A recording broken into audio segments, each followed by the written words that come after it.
Salut les effroyables et bienvenue dans cette nouvelle vidéo. On se retrouve pour un avis lecture. Je suis partie en vacances pendant un peu plus d'une semaine et j'ai eu le temps de beaucoup lire, donc j'ai beaucoup de choses à vous dire. On a une belle pile, voilà, à vous présenter. Je commence donc sans plus tarder avec une déception. J'ai donc lu la suite de Buffy qui a été écrite en roman à chaque génération de Kendare Black aux éditions Hachette. J'étais trop heureuse d'avoir ce livre parce que j'ai adoré la série Buffy, vraiment je m'étais régalée avec cette série étant plus jeune, je l'ai même re-regardée récemment et j'avais vraiment hâte, mais ça n'a pas été une réussite. Pour ceux qui me suivent sur Instagram, vous avez vu mes stories dans lesquelles j'ai vraiment expliqué que j'étais très déçue.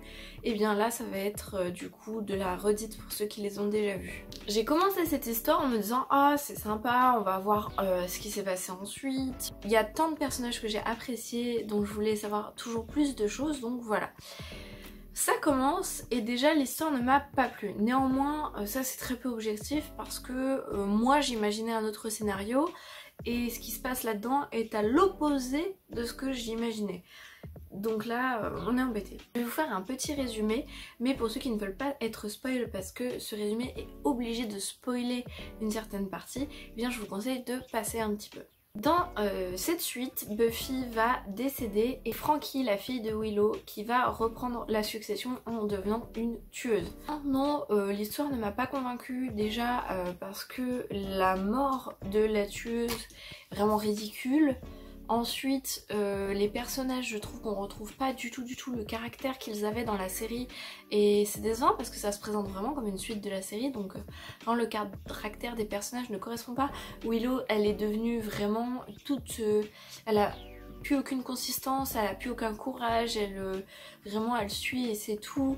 Oz, c'est pas du tout la personne particulière qu'on a connue dans la série et du coup ça crée un sentiment de déception qui est assez grand. De plus le scénario prend des directions qui sont vraiment étranges puisque il y a des trucs qui sont vraiment faciles ou des trucs qui sont très étranges, très mystiques mais trop, et même si dans Buffy il y a certaines choses qui sont justifiées par la magie, là j'ai trouvé que c'était un peu trop facile. Par exemple il y a des choses, mais vraiment c'est le genre de petites choses qui cassent l'ambiance. À un moment donné il y a une tueuse qui va prendre l'avion. Elle s'en va dans son sac avec des pieux, une arbalète, des flèches, etc.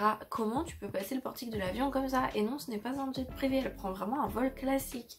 Ce genre de choses qui sont censées être réfléchies et qui au final sont des détails gênants. Si on rajoute à cela que l'écriture est pas spécialement excellente, enfin vraiment la plume ne m'a pas spécialement plu, je trouvais qu'en termes de syntaxe c'était pas nécessairement élégant, j'étais un peu déçue de ça et en fait des déceptions par-ci par-là, déception sur déception sur déception ont fait que je n'ai pas aimé et je n'ai même pas terminé le livre. Côté young adulte, c'était vraiment trop young adulte, et ça n'a rien à voir avec le genre pour ce coup-ci, mais c'était aussi très cliché avec les histoires d'amour, enfin bref, je n'ai pas accroché du tout. Ça m'arrive de lire de young adulte et d'apprécier ça, mais là pour le coup j'ai trouvé que c'était mal fait. Donc si vous adorez la série Buffy, forcément vous aurez envie de lire ce livre et vous aurez envie d'y aller. Néanmoins moi j'ai été déçue et j'espère de tout cœur qu'il y a des gens qui ont su apprécier le livre malgré tout. On enchaîne avec Creepypasta, une anthologie d'un auteur anonyme en auto-édition. Ce livre, je l'ai vu plusieurs fois passer sur les réseaux sociaux et il m'a beaucoup intriguée puisque pendant ma jeunesse, j'ai beaucoup lu de creepypasta sur internet et j'ai donc eu envie de retrouver ces histoires si glauques qui me mettaient si mal à l'aise à l'époque. Dans ce livre, on se retrouve donc avec un recueil d'histoires venant d'internet puisque des creepypastas, ce sont des histoires d'horreur venant d'internet qui donnent une impression de réel. C'est la définition que moi je donne. Après il y a des définitions différentes un peu partout. Je vais vous lire celle du livre pour que vous puissiez imaginer si vous ne connaissez pas les creepypasta. La creepypasta est la version moderne de l'histoire d'horreur au coin du feu. Voilà, elle se fait donc par internet, par différents réseaux. Et donc ce livre en recueille de très nombreuses. J'ai passé un excellent moment de lecture, sachant que du coup, comme c'est des choses qui sont récupérées sur internet, on peut pas vraiment féliciter l'auteur du livre puisque c'est pas la personne qui a fait le livre qui a écrit les creepypasta, s'est contentée de récupérer et de compiler. Je ne dis pas ça négativement, c'est une très bonne idée puisqu'il n'y avait pas de livre, en tout cas pas que je sache, en France qui traitait des creepypasta. Néanmoins, malgré la très bonne lecture que j'ai passée, vraiment c'était vraiment bien de me replonger là-dedans. Si vous avez connu les creepypasta, je peux que vous encourager à vous procurer le livre parce que ça fait un bon coup de nostalgie. Et si vous ne connaissez pas, ça peut être un bon moyen de découvrir. Néanmoins, si vous souhaitez découvrir les creepypasta gratuitement, eh bien vous pouvez en chercher partout sur internet, sur tous les réseaux, il y en a partout. Et sur YouTube, si vous préférez les histoires orales, eh bien vous pouvez toujours en chercher dessus. Néanmoins, j'ai trouvé qu'il y avait un petit souci dans l'organisation des creepypasta. J'ai pas nécessairement compris le rangement en fait des histoires et ça m'a un peu dérangée parce qu'en fait il y a des numéros, par exemple là c'est la partie 6, il y a plusieurs creepypasta dedans mais il y en a dans la partie 6 qui rappellent celle de la partie 1, enfin en termes... J'ai pas compris le rangement qui a été fait, ce qui est pas grave du tout, mais qui est dommage parce que ça aurait pu être peut-être mieux organisé. De plus, je trouve aussi que, toujours dans le rangement, des fois il y a des creepypasta qui se suivent, qui se ressemblent énormément en termes d'histoire, et ce qui fait que ça peut être très rébarbatif. Du coup, si vous voulez lire ce livre, je vous conseille vraiment, même si ça risque d'être très long, de lire vraiment un par un chaque jour.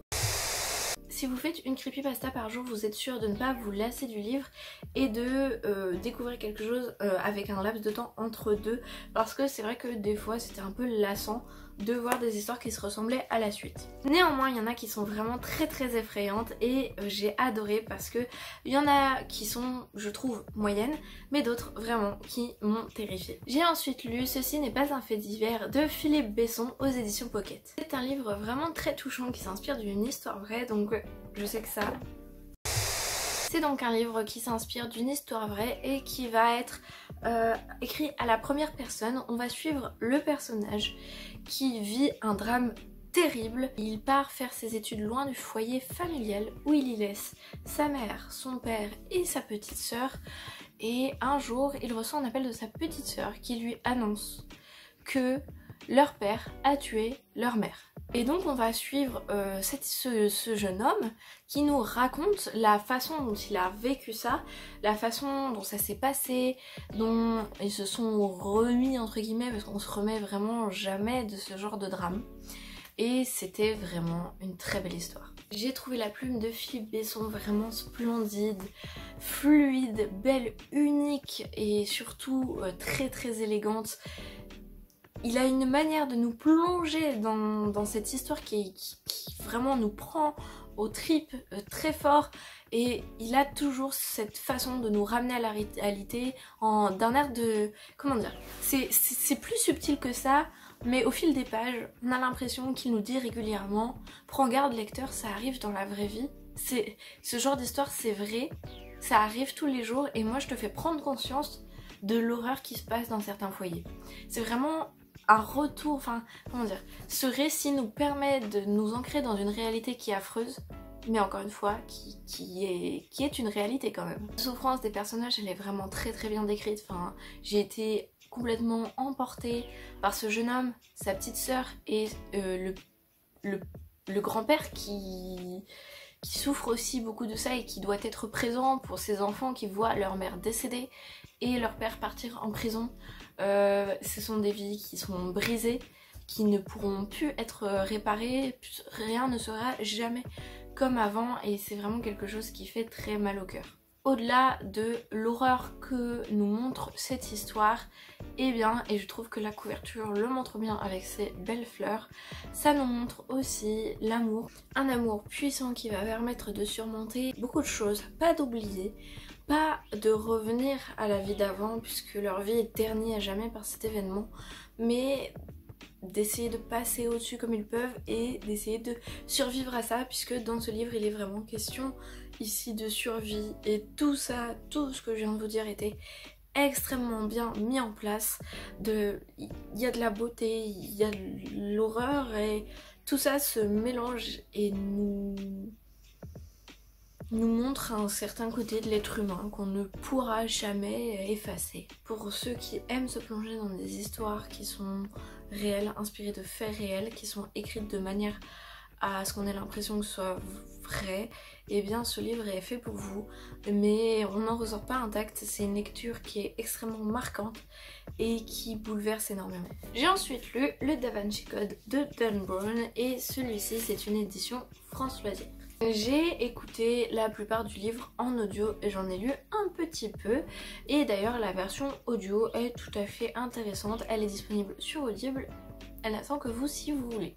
Pour ceux qui ne le savent pas, le Da Vinci Code c'est une histoire qui a été adaptée en film, donc si vous préférez les films n'hésitez pas, et qui va nous mener sur la quête du Graal. Suite à l'assassinat du conservateur du musée du Louvre, on va suivre un américain, un professeur en religion, Jacques Saunière, et la petite fille de ce même conservateur décédé se lancer dans la quête du Graal et se rendre compte que ce fameux conservateur était très impliqué dans toute cette histoire. Le film était plutôt sympa pour ceux qui aiment bien Tom Hanks, et bien il joue dedans. Pour ce qui est du livre, l'écriture était fort agréable, c'est une plume qui se lit toute seule, ça va assez vite. Et l'histoire était plutôt sympathique. On en apprend beaucoup sur le Graal, sur les chevaliers de la table ronde et tout ce qui s'ensuit. Et il y a un choix qui est fait d'orienter le livre sur des théories tout autour de la femme, de la féminité et de la glorification de celle-ci. C'était plutôt intéressant puisque j'ai pris connaissance de théories que je ne connaissais absolument pas. Et je me suis plongée là-dedans avec beaucoup de plaisir puisque tout est très bien détaillé, très bien expliqué. Et c'était du coup fort agréable. C'est un livre qui se place plutôt du côté du roman d'aventure parce qu'on va suivre les personnages s'empêtrer dans des histoires pas possibles, dans des courses-poursuites, etc., etc. Donc si vous aimez bien les romans d'aventure, tout ce qui va concerner le Graal, je ne peux que vous dire d'y aller. On se laisse donc assez vite entraîner dans cette histoire, dans tous ces mystères, ces organisations secrètes, ces trahisons et j'en passe. Il y a des retournements de situation plutôt sympas. C'est pas une histoire qui me marquera à vie, néanmoins c'était une lecture plutôt bien et ça m'a fait plaisir de découvrir ce qui a inspiré le film parce que j'avais beaucoup apprécié le film. On avance petit à petit dans cet avis lecture et cette fois-ci je vais vous parler d'un livre que j'ai lu pour le prix du Frisson Festival. Il s'agit donc de On l'emportera dans la tombe de Sébastien Julian ou Sébastien Julien, je ne sais pas et je m'excuse si j'écorche le nom. Et c'est donc aux éditions Inception. Dans cette histoire, on va suivre une enquête policière puisque il va y avoir un homejacking qui va se passer dans la maison d'un célèbre footballeur. Et le problème c'est que sur les vidéos de surveillance, un policier va se rendre compte que la mort d'un des... A few moments later. d'un des braqueurs est très suspecte et semble être lié à un élément extérieur.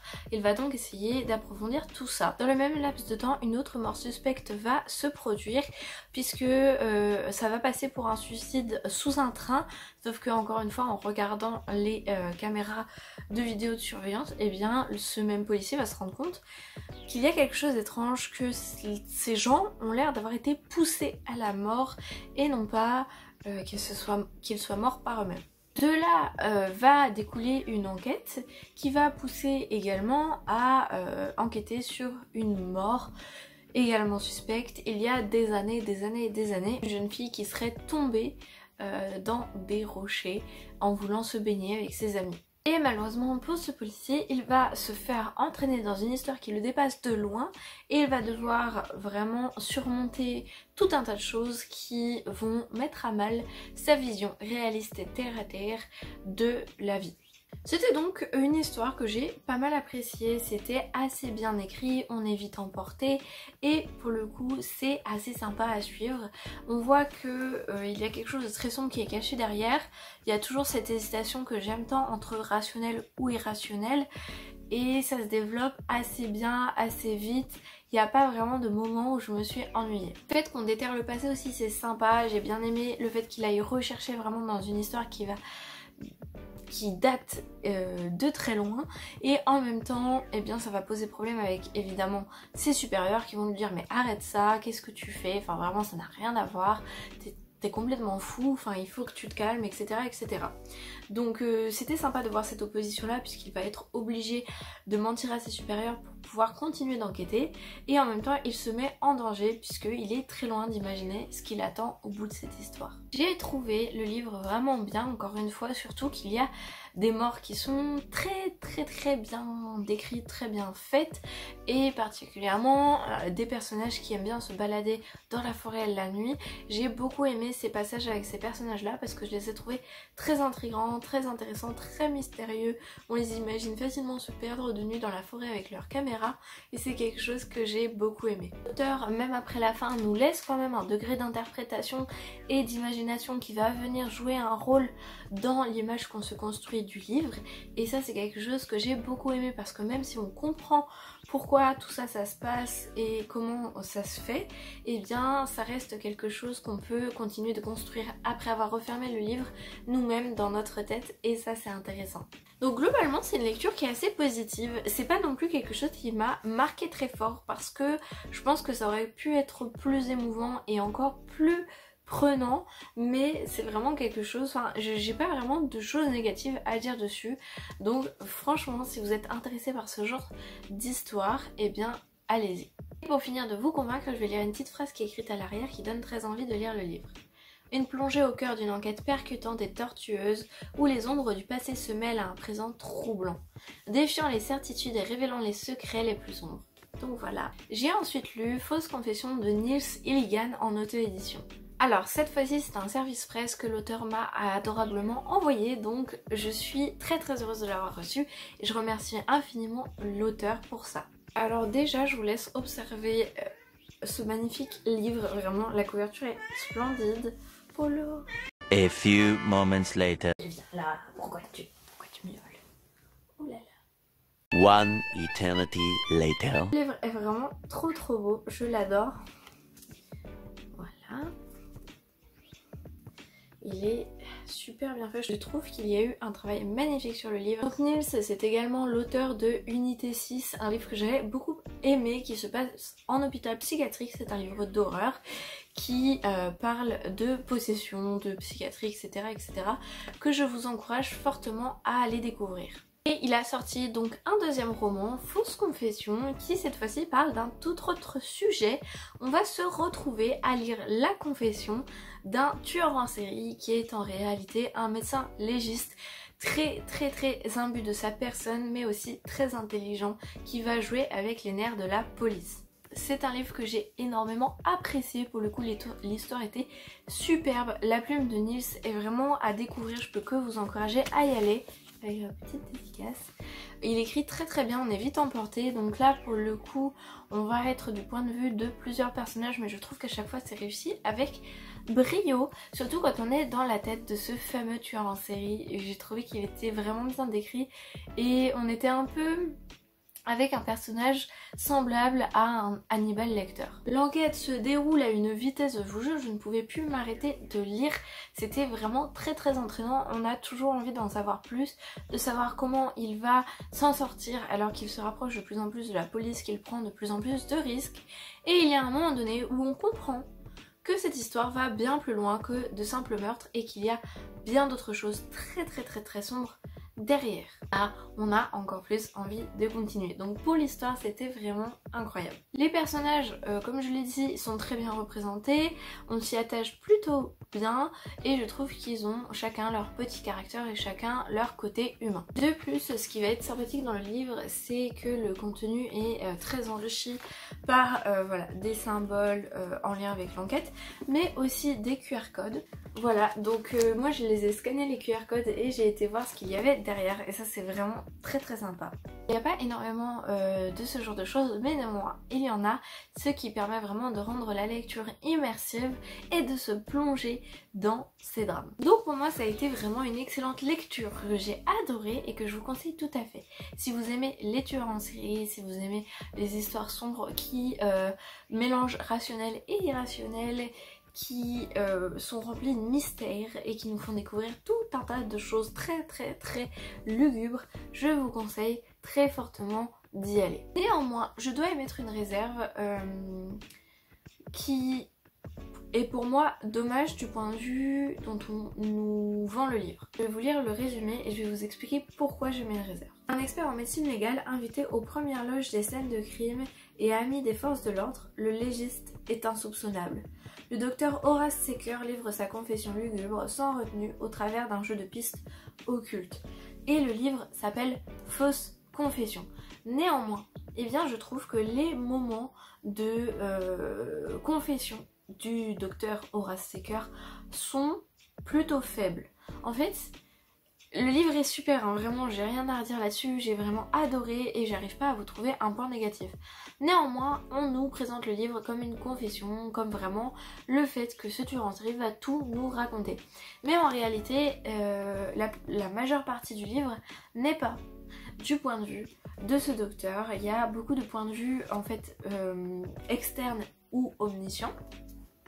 Ce qui fait que j'ai été un peu au début, pas déçue, mais parce que le livre est vraiment bien, mais je m'attendais à avoir vraiment une confession du début à la fin, ou en tout cas de manière majoritaire, ce qui n'est pas le cas donc, et c'est vrai que c'est dommage parce que ça nous est présenté comme tel, mais en réalité c'est un récit qui est fait du point de vue global. Les moments vus par le professeur et racontés par le professeur sont bien présents, mais à mon goût pas assez présents pour la façon dont est présenté le livre.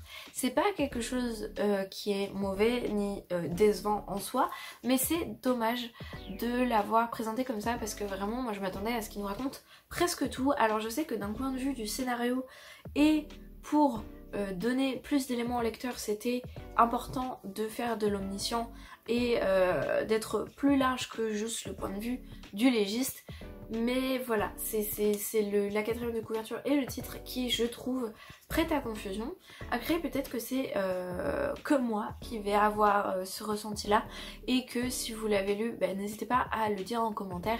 Peut-être que vous ne vous attendiez pas à ce que moi j'aurais espéré. Néanmoins, allez lire Fausse confession de Nis Iligan et si ce résumé-là ne vous tente pas, allez lire Unité 6. C'est vraiment un superbe auteur qui mérite qu'on le lise. Toujours pour le prix du Frisson Festival, j'ai lu Si c'était un homme de Jacques Machio aux éditions Livre S. Celui-là, je vous l'ai présenté il y a peu en book haul, je l'ai eu à la Japan Expo, je me suis fait dédicacer, tout ça. Ah non, ça c'est pas les dédicaces, ça c'est mes notes. La dédicace, là. Ici on va suivre un homme qui est en prison et qui ne vit pas forcément de bons moments. On ne sait pas ce qu'il a fait mais il a l'air d'avoir été incarcéré pour des faits assez graves, je vais pas vous mentir. Pendant ce temps, eh bien la fin du monde va arriver puisqu'il va y avoir une mutation et qui va faire que des monstres vont s'attaquer à la Terre et lui va rester coincé dans sa prison pendant que ces monstres s'occupent de décimer l'humanité. Cette histoire elle est vraiment exceptionnelle, vraiment c'est un gros coup de cœur, ce livre est incroyable. Déjà la plume est superbe, l'auteur écrit extrêmement bien, comment dire, je dirais que c'est du simple mais très efficace et on est tout de suite pris dedans.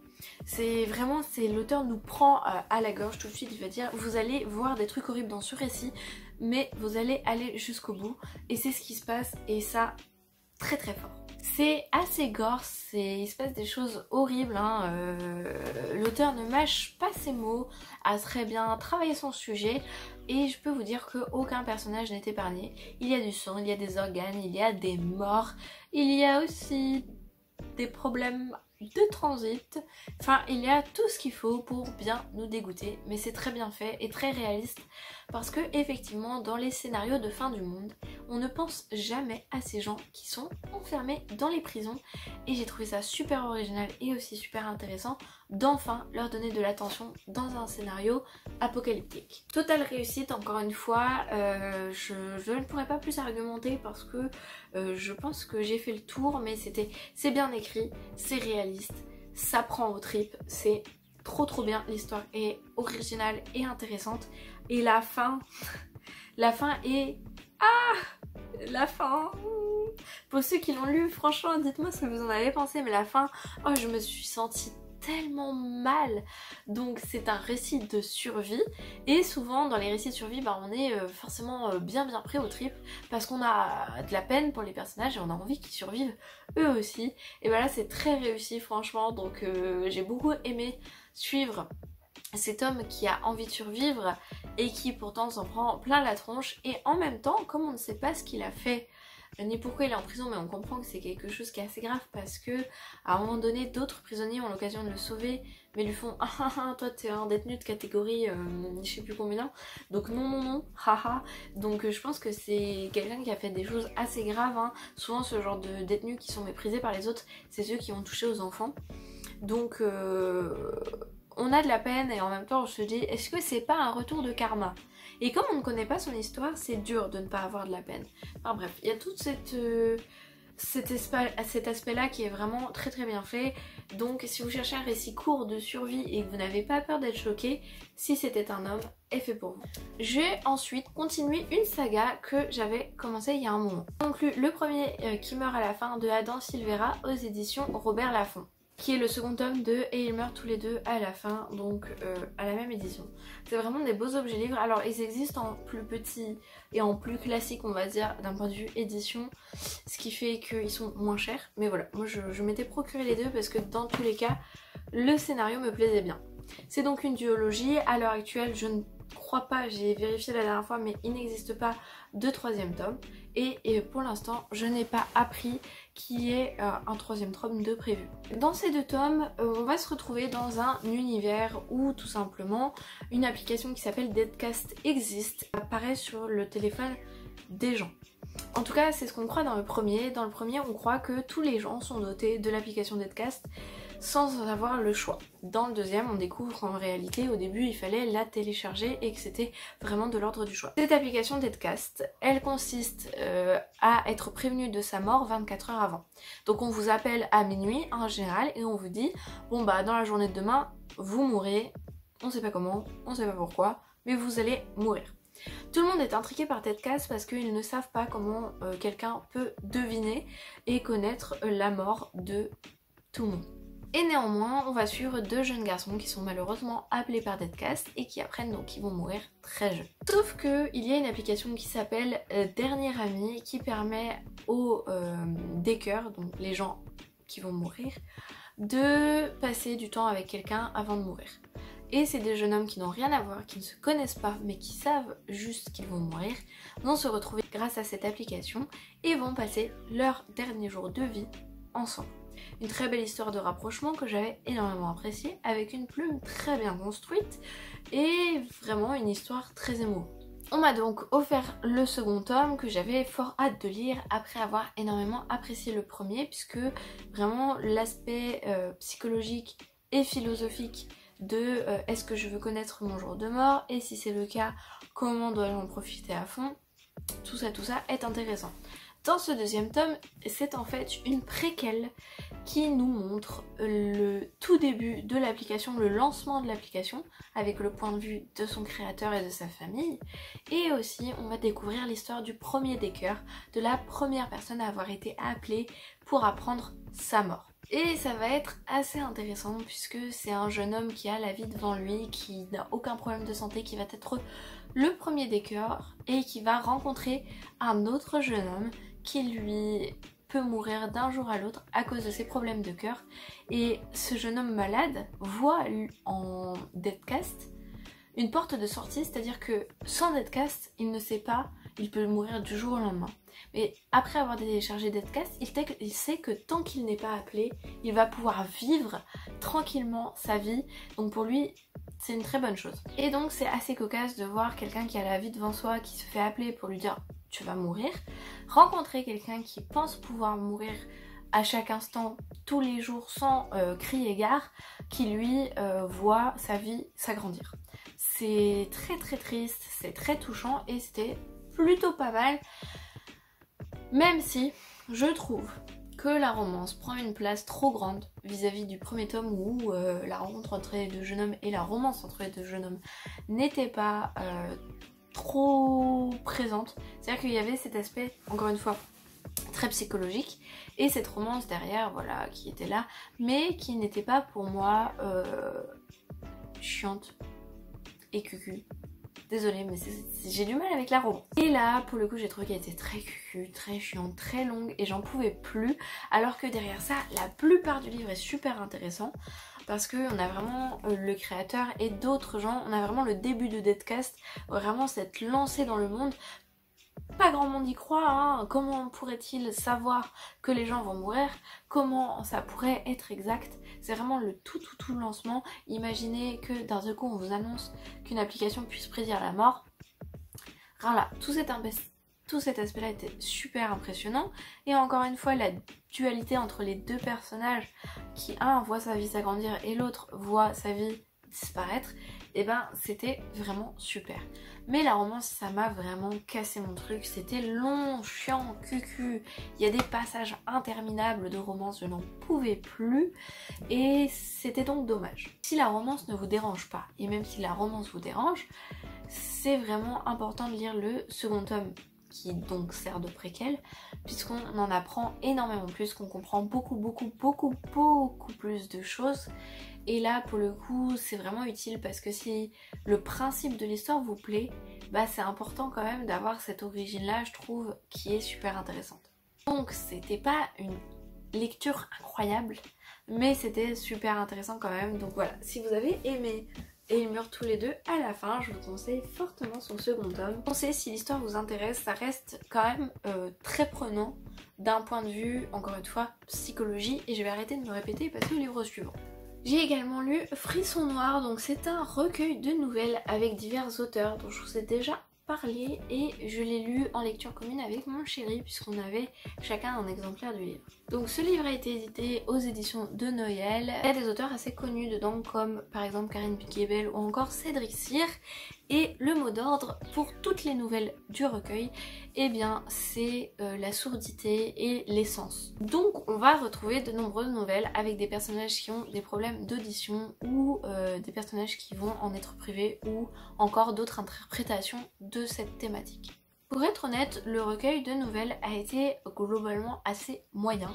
Il y a des nouvelles qui étaient vraiment décevantes, que ce soit d'un point de vue du scénario ou avec une plume qui n'était pas spécialement agréable. Mais il y avait quand même deux nouvelles que j'ai trouvées vachement marquantes parmi toutes celles-ci. Et ça valait donc le coup d'avoir découvert ce recueil. Je vous le conseillerais pas franchement parce que... ou alors de vous le procurer d'occasion, hein, il est à 1 € sur Vinted. Bon évidemment il y a les frais d'acheteur et tout. Mais bon, c'est vraiment... je vous le conseillerais pas forcément. Mais... voilà, la première et la dernière nouvelle valent le coup d'être lues. Le reste, bof. Il y avait des interprétations de la thématique qui étaient franchement moyennes. On aurait dit que certains auteurs avaient des choses à raconter, mais que comme ça allait pas avec le thème, ça a été rajouté au dernier moment. Ils ont essayé d'en faire trop ou justement ils ont pas essayé d'en faire assez pour aller avec le thème et ça a fini par être décevant. C'était un recueil de nouvelles pas franchement marquant dans sa globalité et même un petit peu décevant. Mais bon, si la thématique vous intéresse... mais je pense que si vous voulez vraiment lire un recueil de nouvelles, il y a bien mieux à lire ailleurs. Après, voilà, la thématique reste intéressante et s'il y a des auteurs qui vous intéressent, bah écoutez, allez-y, et peut-être que je suis juste trop aigrie et que vous apprécierez mieux ces nouvelles. J'ai ensuite lu Slasher Island de Violaine de Charnage aux éditions Venin d'Encre. Ce livre-là, je l'ai acheté très récemment, en voyant la couverture, je me suis dit, puisque je vais à la plage, bah, il serait sympathique à lire. On va donc suivre des jeunes garçons très beaux, très musclés, qui vont se retrouver sur une île pour un concours de beauté et gagner beaucoup d'argent à la clé, ainsi qu'un contrat de mannequinat. Finalement, ça va se transformer en vrai bain de sang, puisque cette île va devenir l'île du slasher, et qu'il va y avoir beaucoup de morts. Comment vous dire, j'ai pas aimé ce livre. Alors Violaine de Charnage, j'avais lu Mort de citrouille de cette autrice là, qui est plutôt axée jeunesse et qui m'a beaucoup plu. Et je sais qu'elle est réputée pour faire du gore et pour faire du sexe et pour faire du gore et du sexe ensemble. Je le savais et je m'y attendais. Néanmoins, bah, j'ai pas aimé. Voilà, ça m'arrive, c'est pas grave, ça arrive. Et je retenterai cette autrice quand même parce que elle a quand même... enfin, elle a écrit beaucoup de livres, elle a l'air d'être appréciée dans le milieu de l'horreur. Et je veux pas en rester là parce qu'elle a écrit deux choses très différentes. Oh, je l'aime. avec Mort de Citrouille et Slasher Island qui n'ont rien à voir, hein, drastiquement, c'est opposé. On dirait même que c'est pas les mêmes personnes qui ont écrit les livres. Donc je retenterai.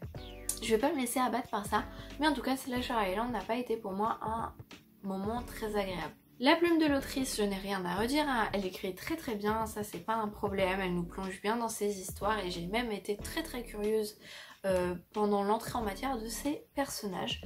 Néanmoins, ce qui m'a dérangée, c'est les fusions inutiles de sexe. Vous me connaissez maintenant et j'ai tendance à avoir du mal avec cet aspect. Quand je trouve que c'est inutile, et ben ça me rebute. Là, pour être inutile, je peux vous dire que j'ai trouvé ça inutile. Personnellement, j'ai trouvé vraiment que certaines scènes étaient dénuées de sens. Je n'aime pas du tout être aussi violente quand je parle d'un livre et je ne cherche pas à défoncer le livre. Moi, je n'aime pas ce genre de choses dans les livres et je sais que des gens ont beaucoup apprécié ce livre et voilà, donc faites-vous votre propre avis, vraiment mon but n'est pas de défoncer le livre et simplement de faire preuve d'honnêteté, mais j'ai trouvé qu'il y avait des scènes de sexe qui étaient inutiles et décrites de manière bien trop...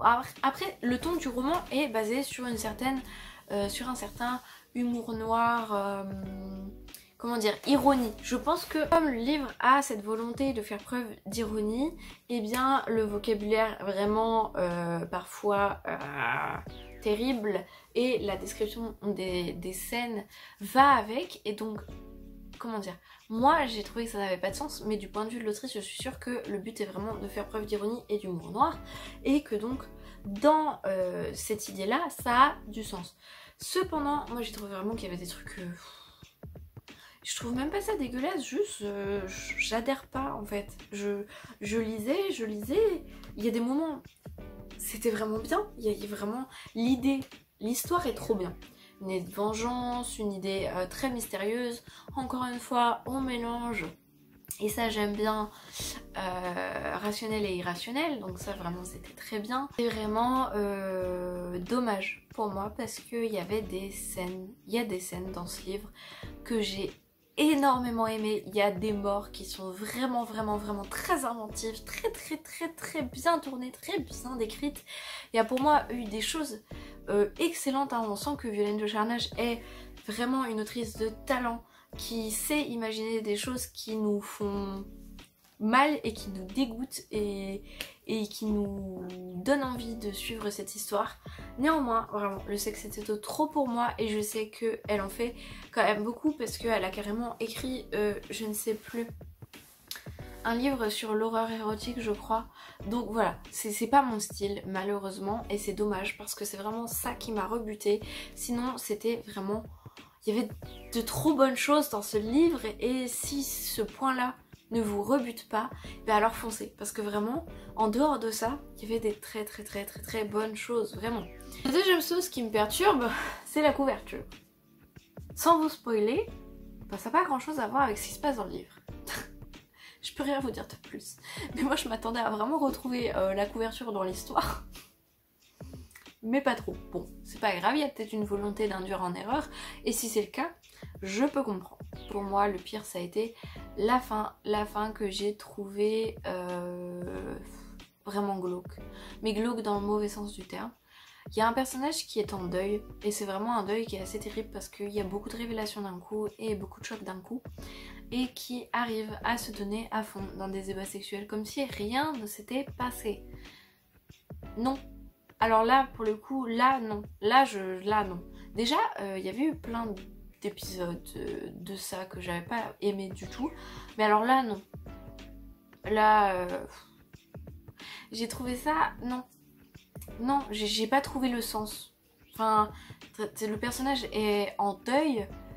Et vraiment, ce qui lui arrive, c'est affreux parce que ce personnage apprend des choses terribles. Vraiment terribles. Et du coup j'ai pas compris qu'elle arrive à se lancer là-dedans. Alors voilà, je ne suis pas experte en comportement humain et je pense que ça peut arriver que quelqu'un soit tellement choqué qu'il préfère vraiment s'oublier dans autre chose. Et peut-être que c'est ce qui s'est passé là, mais j'avoue que j'ai eu du mal avec cette réaction là. Et ça vraiment ça a été la goutte d'eau pour moi, j'avoue. Non, La fin en elle-même, les explications, les révélations étaient plutôt intéressantes et on le voit à peu près venir puisque l'auteur nous laisse quand même des gros indices. Mais c'était... Non, il y a des bonnes choses, mais il y a aussi des choses qui m'ont pas plu. Je vais me répéter. Je veux pas vous décourager de le lire parce que c'est pas mon rôle du tout. Et ce livre ne mérite pas qu'on le boycotte du tout. Mais sachez qu'il faut accepter et ne pas être... comment dire, c'est pas que ça me dégoûte de voir du sexe dans les bouquins d'horreur, c'est juste que pour moi, moi personnellement, pour que j'apprécie ce genre de scène dans un bouquin d'horreur et que ça ne me donne pas envie de refermer le livre, il faut que ce soit dosé et décrit comme je l'attends. Et c'est difficile à expliquer parce que... je sais pas, c'est compliqué pour moi de vous expliquer ça, j'ai du mal à mettre des mots dessus. Mais ouais, c'est rare que ça me convienne ce genre de scène dans les bouquins d'horreur parce que je trouve souvent que c'est trop. Néanmoins, si ce livre ne me convient pas, il vous conviendra peut-être. Vraiment, encore une fois, il s'agit plutôt de goût, je pense, parce que, encore une fois, il y avait de très bonnes choses. Il y a vraiment une scène de mort qui m'a choquée, mais dans le bon sens du terme. Ah, les 1000 pattes. Méfiez-vous des 1000 pattes. Je me répète, donc je vais m'arrêter là, mais j'espère que le message est clair et que j'ai pas l'air de défoncer le livre parce que ce n'est pas mon intention. C'est difficile pour moi d'exprimer les choses sans être... Enfin, je veux pas être méchante. Voilà, sachez-le, mon intention est juste de donner mon avis et j'essaye d'être bienveillante. J'ai ensuite lu un des Pocket Terreur que j'ai reçu récemment. Cette vidéo vous a beaucoup plu et j'en suis très heureuse. L'Antre du cauchemar de Thomas Tessier, donc en Pocket Terreur. Voilà, pour contraster avec ce que je viens de vous dire sur le livre précédent, c'est un livre qui va beaucoup parler de sexe, mais je trouve que cette fois-ci le dosage est plutôt réussi puisque je ne me suis pas enfuie devant cette quantité de scènes de sexe. Donc là, pour le coup, ça contraste et ça correspond plutôt à mes attentes. On va suivre un jeune médecin qui travaille aux États-Unis et qui un jour en a marre parce qu'il a passé sa vie à faire des études, il n'en peut plus, il a l'impression que ça n'a pas de sens et il va s'enfuir 6 mois grâce à l'argent d'un héritage en Angleterre. Arrivé en Angleterre, il rencontre un mystérieux chirurgien et son assistante qui vont l'entraîner dans des choses de plus en plus sombres. C'est un livre que j'ai énormément apprécié, pour le coup j'ai beaucoup aimé. Alors la plume de Thomas Tessier est très agréable, très fluide, très élégante et nous prend très vite dans le récit. C'est un récit qui est très lent, mais moi j'aime bien ça. J'aime bien parce qu'on est dans la tête de ce jeune homme et on le suit simplement s'empêtrer dans des mystères toujours plus profonds avec ce chirurgien et son assistante. Et c'est un récit qui ne bouge en réalité pas beaucoup puisque on va le suivre. En fait, le début est très long où il prend la décision de partir, il règle ses affaires pour partir, il vit sa meilleure vie en Angleterre, les bars, la beuverie, etc. Enfin, il profite, etc. Puis vient le moment où il rencontre le chirurgien. Il y a quand même un certain nombre de pages qui s'écoulent entre deux. Puis il va se poser plein de questions, il va y avoir plein de trucs. C'est un livre qui va vraiment doucement. Néanmoins, moi j'ai adoré parce qu'il y a un côté psychologique, philosophique, qui est super intéressant. Déjà, c'est un livre qui traite du fait que parfois on laisse passer sa vie sans s'en rendre compte parce qu'on est trop plongé par exemple dans les études, dans le travail, etc. C'est ce que ce jeune homme nous montre, c'est qu'il ne connaît pas vraiment la vie puisqu'il est trop occupé à plonger dans une tonne de choses, de responsabilités, d'obligations, d'études, etc. Et au final, il pète un câble parce qu'il n'en peut plus et qu'il n'a pas vu sa vie assez... il a une vingtaine d'années, me semble-t-il. Il n'a toujours pas vécu. Et ça, c'est un sujet qui est super bien traité, je trouve. On a vraiment une remise en question du fait que parfois on passe à côté de notre vie et qu'on ne profite pas. Ça, c'était très intéressant. Deuxièmement, il va y avoir tout un aspect de réflexion autour du mot fantasme, de sa définition, de ses définitions et de où ça peut le mener parce que effectivement on a tendance à toujours en vouloir plus et à se perdre. Ça, c'est une thématique qui est également très bien traitée et des réflexions que j'ai beaucoup appréciées. En parlant de se perdre, on a vraiment ce personnage qui en veut toujours plus et qui finalement se fait avoir. Et ce qui est intéressant, c'est que c'est un personnage conscient de sa responsabilité dans cette histoire, puisqu'il y a un passage vraiment que j'ai beaucoup aimé, où il nous explique qu'il est conscient d'avoir choisi d'en arriver là, alors qu'on l'avait prévenu que ce serait dangereux et qu'il aurait envie de repartir. Donc tout ça fait que le livre a été pour moi vraiment une grande réussite, j'ai beaucoup aimé. En plus, Londres est très bien décrit et on voyage vraiment, je trouve, dans les différents quartiers, les différentes boîtes privées et les différents lieux de plus en plus sombres que l'on découvre. À rajouter que le personnage, on s'y attache et on a vraiment envie de le comprendre, de le soutenir, de l'aider et de le suivre. Donc vraiment, c'est un livre que j'ai beaucoup aimé parce qu'il y a beaucoup de choses très positives. Là où j'ai eu un peu plus de mal, et c'est vraiment dommage parce que je passais une excellente lecture, la fin. J'ai été un peu coincée avec la fin parce qu'il y a un moment du récit où l'auteur aurait pu arrêter le livre et se dire bon bah voilà, je laisse en fin ouverte, très bien. Malheureusement il a décidé de continuer et pour moi c'était de trop parce que j'ai trouvé que ce passage était un peu trop étrange pour moi et pas aussi compréhensible que le reste. Il arrive à nous glisser quand même des messages avec beaucoup de subtilité, mais là soit c'était trop subtil pour moi, soit il n'y avait pas de message à passer, je ne sais pas. Mais la fin, oui, j'ai pas compris le sens en fait de cette fin prolongée qu'il aurait pu arrêter une vingtaine de pages plus tôt. Si la fin ne m'avait pas déçue par sa longueur qui aurait dû s'arrêter en fait plus tôt, eh bien ça aurait été un énorme coup de cœur parce que je trouve que c'était très subtil et très bien fait. Je vous le conseille vraiment tout à fait, mais pour ceux qui aiment les récits avec beaucoup d'action, là je pense que ça va coincer parce que encore une fois c'est un récit qui traîne un peu en longueur. Moi je l'ai pas trouvé long, je me suis pas ennuyée très sincèrement, mais je sais que comme il n'y a pas beaucoup d'action, il y a des gens qui vont vraiment pas aimer parce qu'ils vont se lasser ou ils vont s'ennuyer, ce que je comprends tout à fait. Et enfin, le dernier livre de cet avis lecture, il s'agit du Vœu maudit de Kazuo Umezu aux éditions Le Lézard Noir. C'est un livre que je me suis commandé sur Vinted il y a un petit moment. Et je suis trop heureuse parce que je n'avais jamais lu de Kazuo Umezu, mais on m'a plusieurs fois expliqué que c'est le précurseur de Junji Ito. Donc j'ai eu vraiment envie de foncer parce que j'aime beaucoup Junji Ito et je voulais voir à quoi ressemblaient donc les fameuses histoires de Kazuo Umezu. Le Vœu maudit, c'est un recueil d'histoires et le mot d'ordre pour ce recueil d'histoires va être l'enfance, la césure entre l'enfance et l'âge adulte et le fait d'oublier un petit peu son enfance. Voilà, c'est vraiment des thèmes qu'on retrouve dans toutes les nouvelles. Alors déjà, je trouve que le livre est très beau. Voilà, il est magnifique. Et pour vous montrer un petit peu les designs de Kazuo Umezu, ça fait quand même un peu vieux comme design, hein, c'est pas des designs très récents. Voilà, par exemple. Et le livre est également vieux et j'ai peur de le casser à chaque fois que je vous le montre. Voilà, pareillement. C'est donc des histoires horrifiques, d'épouvante. Je trouve que les designs, même s'ils sont vieillots, restent assez charmants. Enfin moi j'ai été prise dedans sans problème et justement j'ai aimé découvrir des choses qui changent un peu de ce qu'on voit aujourd'hui. Et pour ce qui va être des histoires, j'ai été absolument conquise par ce recueil de nouvelles, vraiment j'ai adoré. Très sincèrement j'ai adoré. J'ai trouvé que Kazuo Umezu nous donnait à voir de très intéressantes leçons de vie, de très belles leçons de vie. C'est un recueil qui nous rappelle qu'on reste des enfants malgré notre âge et qu'il ne faut pas oublier de profiter de son enfance, qu'il ne faut pas laisser passer son enfance car on est dans un monde où les jeunes grandissent dans leur tête de plus en plus vite et que c'est dommage. Les histoires sont diverses, on découvre des choses très différentes, des choses effrayantes mais de manière très différente et visuellement il y a des choses quand même assez glauques et assez gore. Néanmoins ça reste quand même bien moins gore et graphique que les Junji Ito. Mais je trouve que c'est plus intéressant qu'un Junji Ito, en tout cas celui-ci parce que c'est le seul que j'ai lu pour le moment.